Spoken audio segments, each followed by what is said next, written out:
Mike's anything? You guys got them on the phones? We're good? You're all good? Good. All right, great. Just going to hold this one out here. So what's it feel like to be out at Cal and, get this opportunity? Yeah, it's been great. I'll say this, one, having a chance to work with Coach Wilcox again, we have history and I know what kind of program he's going to run. I know how he's going to do things, and then getting to be around the staff and how they operate and guys that have been here. That's been a great experience, and I appreciate that too. I appreciate the culture he's built and established here with guys, and then the players, how they've responded to some of the changes, some of the new staff, how I think they've worked really hard on trying to figure out the stuff that we're trying to do, and they've done it each and every day with the strength staff, with the coaching staff, offensively specifically. So overall, man, it's fun. I tell you, I'm enjoying the heck out of it. Guys have been great. It's fun to work with them. It's a great environment, and we're just every day trying to find a way to get better. I think guys are into that right now, and that's been a good feeling. You sort of talked about it, but can you expand on why you took this job? Yeah, well, I believe in Coach Wilcox. That's number one. And I want to be around great people, and I know he's that. I know some of the coaches that were on staff as well that were going to be here. They're great people. And, Cal, to me, this has always been a place, and when Tedford was here and some of those coaches and players that have come through this program, I've always followed Cal.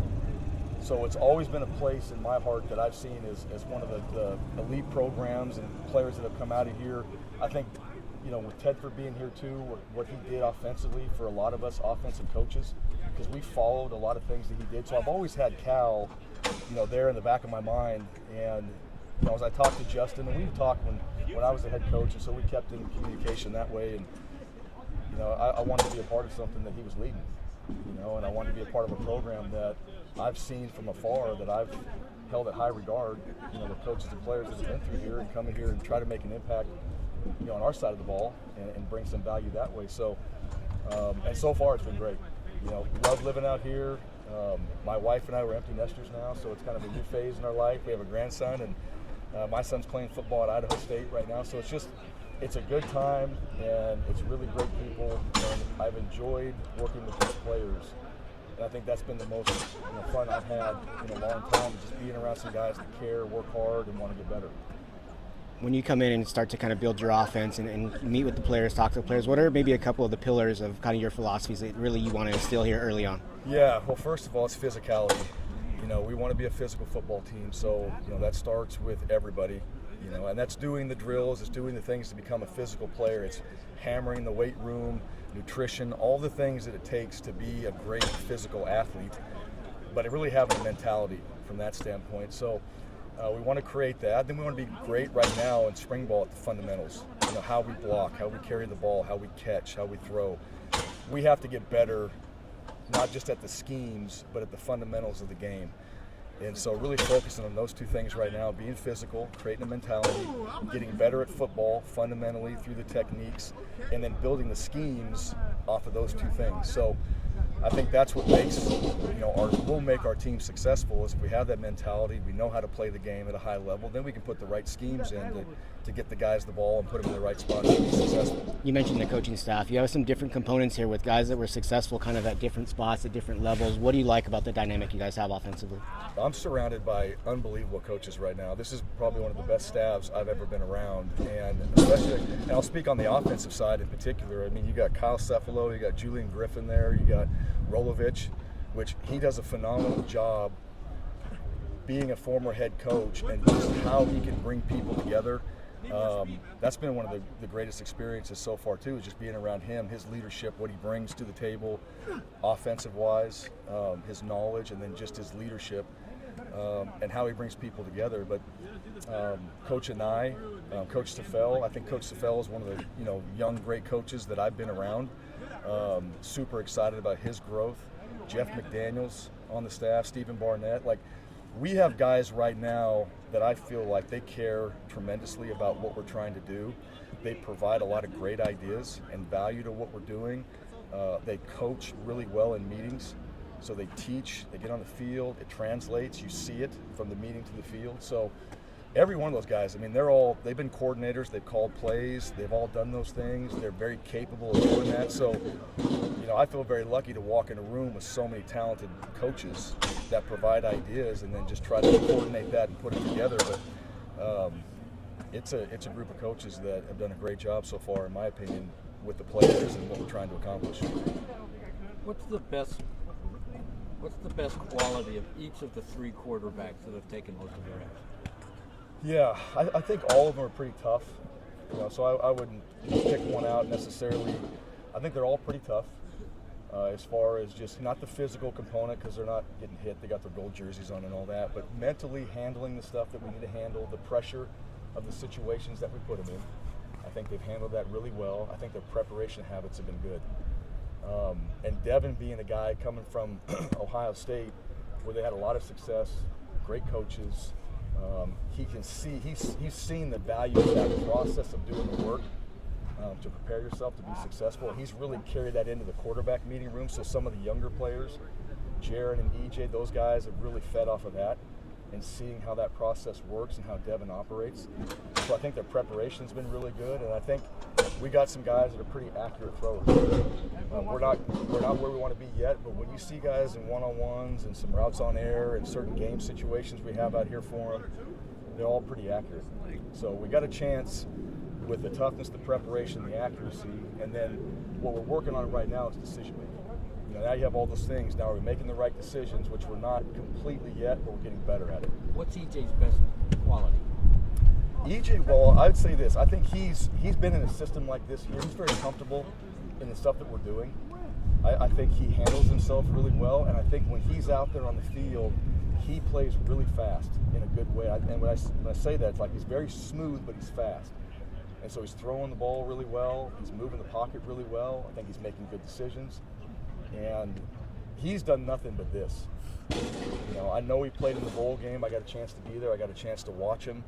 Probably one of the best things he could have experienced was having a chance to play in that game, and just his development and what he's done so far. I mean, he's just gone up and up. So I think he's done a great job. I'm excited about him and looking forward to finishing out spring and what he can do. What about Jaron? What's his best quality? Yeah, Jaron, super accurate. Really good arm, got a really good feel for the game. He may not always know everything, but he feels the game out there. He sees things on the field that will open up. And he's learning the system. This is new for him. He's a freshman, so it takes time. I think he's picked it up pretty fast. But the feel he has out there, I think he's getting better with his command, his accuracy, his ability to throw the football. He can place the ball really, really well. And that's something I think, if you've seen him, he's been able to do that, and it's been really encouraging now knowing that when we get through spring, he's got a whole summer, May and through summer, to work on now the schemes and the details of it. That's going to show up really well for us in fall camp in August. And Devin's strength, I presume, is experience, leadership, that kind of stuff? It is, yeah. He definitely brings that. He brings a presence to the meeting room that's different. All right. He's been around great players. He's been around great coaches. He's been in a great program. He knows how to prepare. He is equally as smart as any of the coaches we have in that room. He can coach. There's no question about it. He sees things. He's added a few ideas that we didn't have in that they did that I think have been really, really good for us. He's an accurate thrower. He's got great command on the field. He's got presence, really about everything he does in the weight room, wherever we're, doing different things. And I really like the way he's playing faster now, too. He's still learning something new, so it's not like he's got it all figured out, but he does a great job of applying what we talk about in the meetings, the drills, onto the field, and I think at a consistent rate right now, which has been good. Are you approaching it as a competition, or is there like an already sense of like a pecking order of how you want to approach things, or is it just going to be an open competition until you get ready for the season? Yeah, it's a pecking order right now. We got to get, everybody went with the ones today. So everybody got to rotate through the ones, the twos, and the threes. So they all got different reps.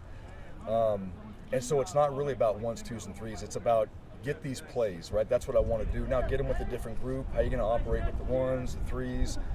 You want to see quarterbacks in different situations. But right now it's pecking order at this point. We'll come out of spring. We'll have an idea of where we are, not just at the quarterback position, but where the guys are we need to get the ball to, where are some of the guys that are close and have to develop a little bit more over those 3 months before we get into August. So we'll come out of spring certainly with a pecking order.